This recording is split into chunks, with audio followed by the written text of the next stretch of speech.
once you do Apple products, you can't go back from that.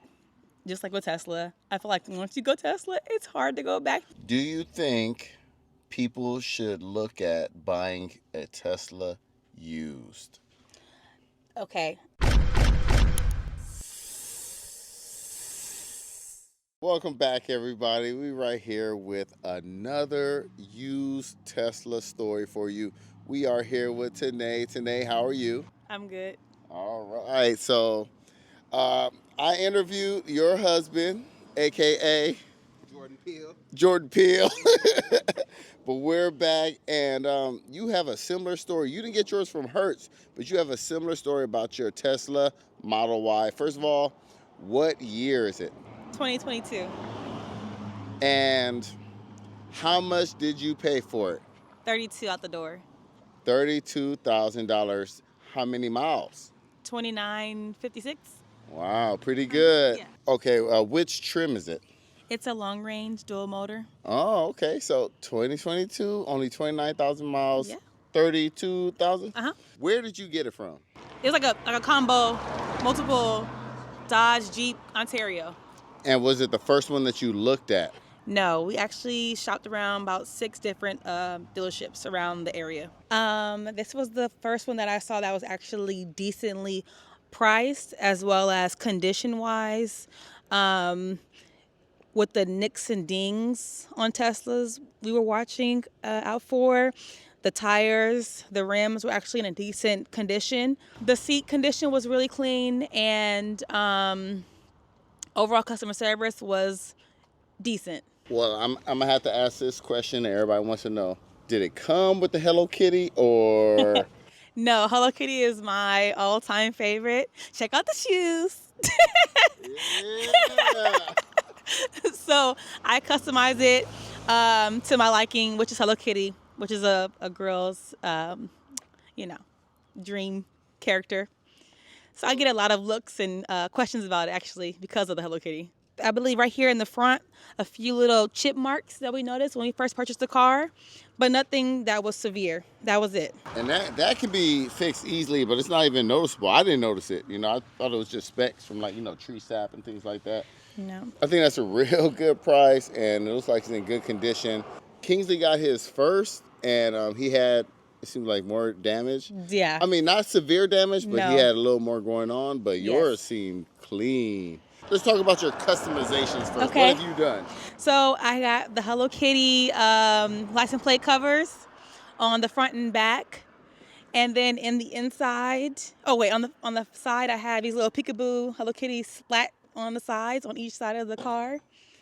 And then I also have, it's too much light right now, but I have these little decals that have Hello Kitty faces on them when it's dark outside. Is that what this is right here? Yes. So when the door opens up, they come out at night. And then I also have these weather mats, which are really nice and good when it's, wet outside. And then I also have the Magbak charger, which is wonderful for driving. And I have a few other things, like organizational things inside of the holder and back here as well behind the screen where the Hello Kitty is sitting on. Oh, yeah. And then And the headrest? And the headrest, yes, which is really cute. And then back here I have this black strip put on, which is really nice little accent. So it didn't come with that spoiler, right? You No, added this is add addition. Okay. And then as well as these little mud flaps, I believe they're called. My husband installed them for me, which are really nice. And I also actually have little small details of Hello Kitty on the little tire plug things. It's in the small details, right?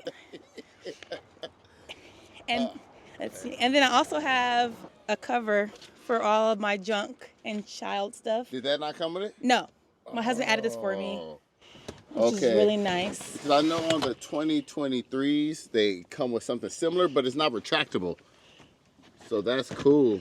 But it's really Real nice. cool. And it's actually very like a lot of storage for, I have a large 2 baby seating stroller and umbrellas and chairs for when we go to the park. and undercarriage storage. I don't really know what to call it, undercarriage. But yeah, it's great. I mean, I have all kind of like tire pressure stuff in here, and my son's basketball. It's a lot of storage. So, what vehicle did you have before this? I downgraded in size from a Telluride EX 2022 7-seater. So that is definitely the downside of the Tesla for me. I didn't get the third row, which I think I need because I can't have my family join me when we go on activities. I have to let them drive themselves, unfortunately, which I'm not used to. But other than that, that's the only thing that I would say would be a negative for me is the space. If it was bigger. I'm gonna have you talk a little bit about the buying process because you didn't buy it from Teslas, No. right? And if you buy from Teslas, everything's online. Mm-hmm. There's no haggle, no negotiation. And that's good and it's bad because you can't really see the condition of the car, right, until you get it or get there and then you decide. And so that's, some people like it, some people don't. So how was your experience? Honestly, I would have to say it was very frustrating. And to be completely honest and fair, I was not a Tesla fan at all. Tesla was not my thing. And the more I heard about it, the more I got the ick about it.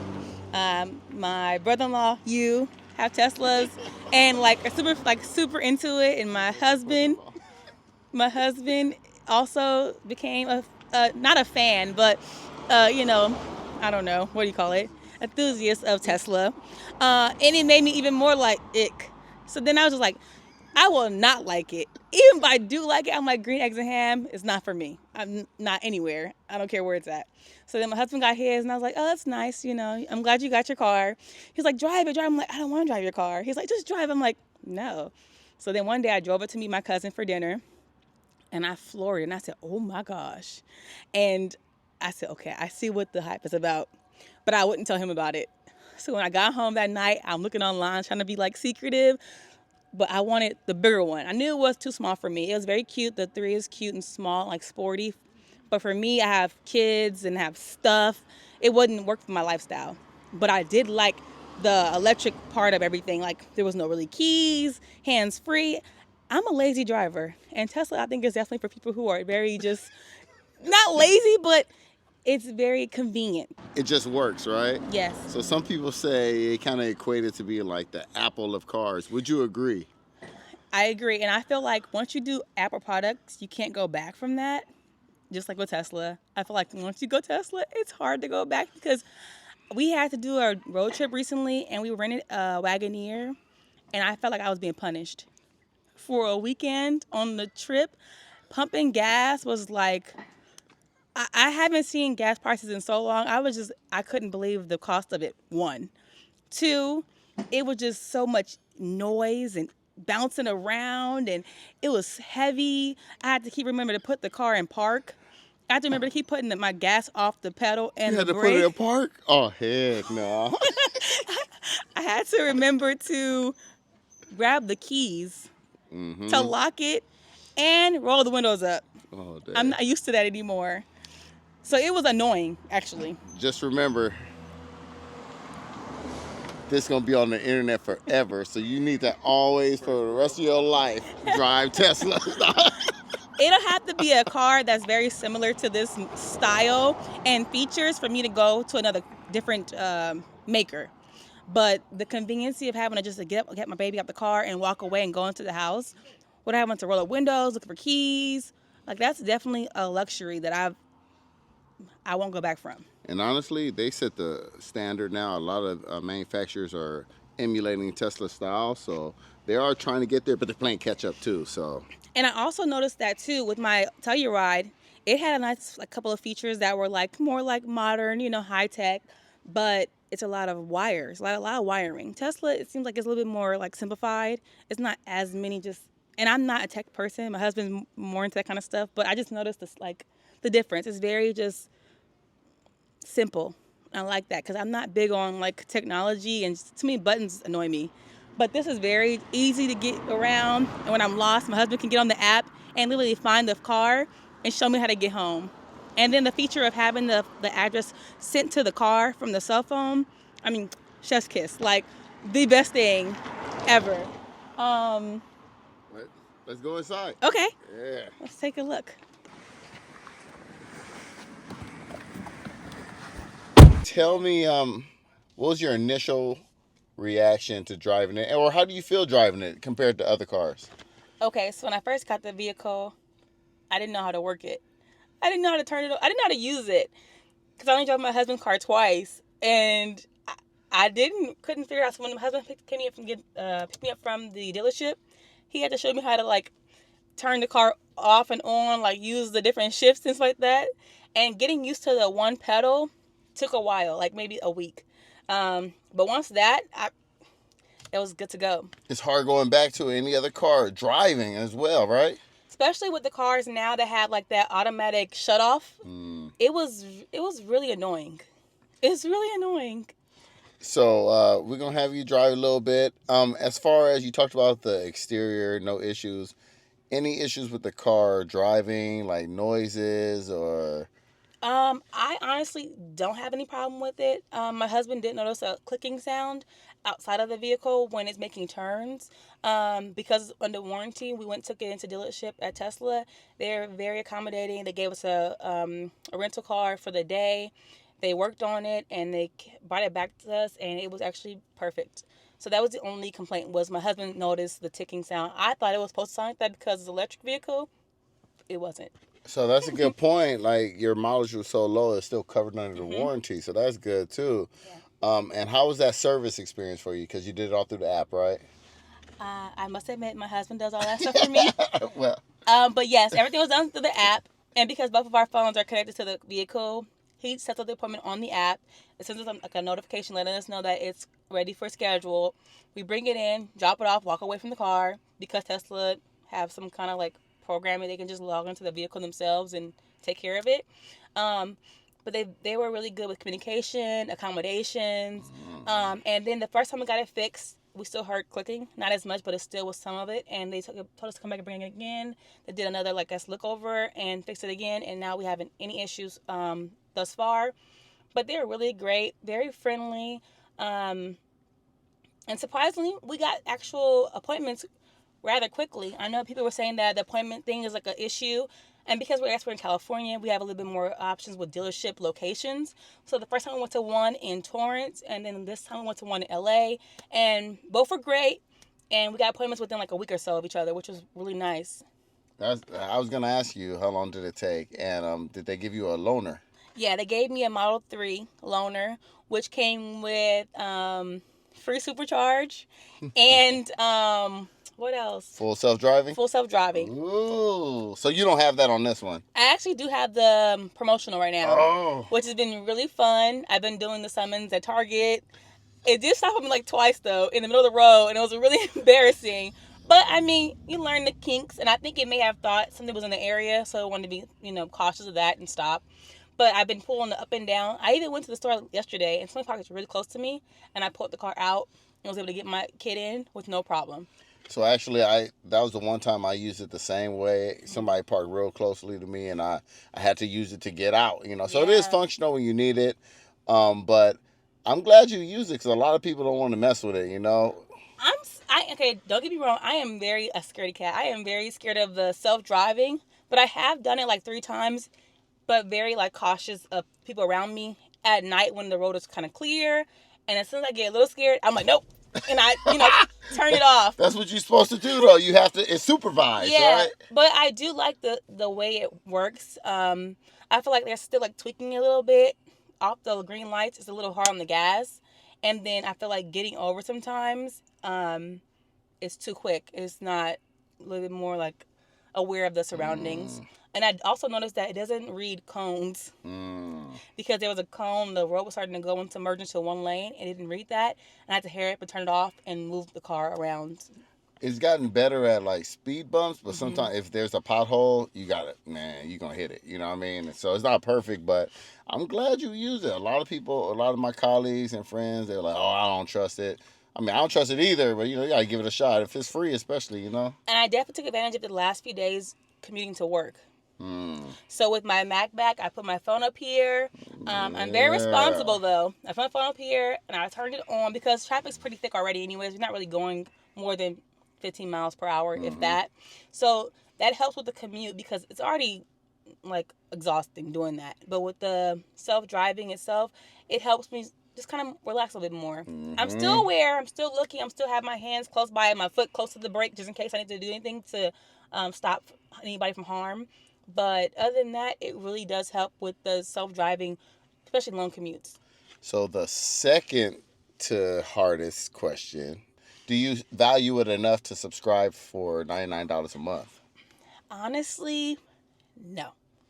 I do love it, and when every time this is my second time getting the promotional thing. I got it the first time I got the vehicle. It came in actually just by luck, and then this time, and when I get the promotion, I'm like super excited about it. I love it, but enough to pay that money, no, because I feel like I'm giving back from the gas to something else. All right. You know, so and then also we got a promotion from a friend because since I purchased my vehicle, I rave about it. I love it so much. My cousin bought one since then.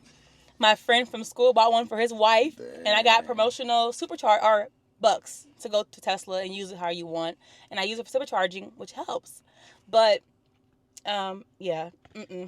You're officially an influencer, by the way. Look at that. You might as well have a channel now. You're getting people to buy Teslas. Look at you. I definitely influenced them to purchase it, and now my aunt is looking for a Model X. Oh, there you go. And she's not even rode one before, but how much I love the vehicle. I talk about it. She was like, okay, I want one. So I guess you kind of answered it, but I'm going to have to ask you directly. Do you think people should look at buying a Tesla used? Okay, because I had to purchase one brand new, I can't say that. But what I can say from buying a used one, it was new to me. So even though it was used, it was in really good condition. It was still under warranty. And it was new to me. So I felt like something that you've never had before and you're still kind of skeptical about it, I think it's a good buy. Especially if it's in a good price range because I could have bought one new from Tesla or used from Tesla because that buy unseen made me feel uneasy. Being able to go inside, drive it, look around, and then you don't have that buyer's remorse. And then buying it used, if I do like it, which I love it, now I can buy another one, years down the line, new. Because I've experienced it. I've kind of did the wear and tear on this vehicle. Your new car, you kind of rug it out a little bit, hit a couple corners and dent the rims. But used is good. And you know what? Buying it used too, if there were like huge mechanical issues with it, they would have been taken care of already or they would have been visible. So, right. I think it's a great purchase. I've been looking on Tesla's site at the used cars for a while, and I think if I get another one, it's going to be used. Kingsley's deal is crazy, $16,000. It's not perfect, but man. And that's another thing too, because I didn't purchase one that was under the threshold for the discount. I was a little bit more cautious of what I was going to take before I purchased it. Because his was at a really good deal with the credits. We knew that it wasn't going to be in the most pristine, state, which is understandable for that kind of price. You kind of deal with those kind of things because it's mechanical. I mean, not mechanical, it's cosmetic. Right. But for mine, I'm paying that market value for it. I wanted to look a certain way. And even though I knew it was used, like the chip on the front a little bit, I knew it was going to have some wear and tear, but not to where it would devalue the car for what I'm paying for it. Right. The process of buying the vehicle was extremely difficult because a lot of places that were buying this used wasn't at Tesla dealerships. So they don't have a lot of Teslas on the site. They're not aware of it. They're not familiar with the company, the vehicle.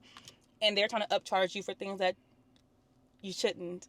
And if you don't know, you don't do your homework, then you will definitely be paying for stuff that you shouldn't be paying for. Yeah, no, I really do appreciate you. I thought people would want to hear your story.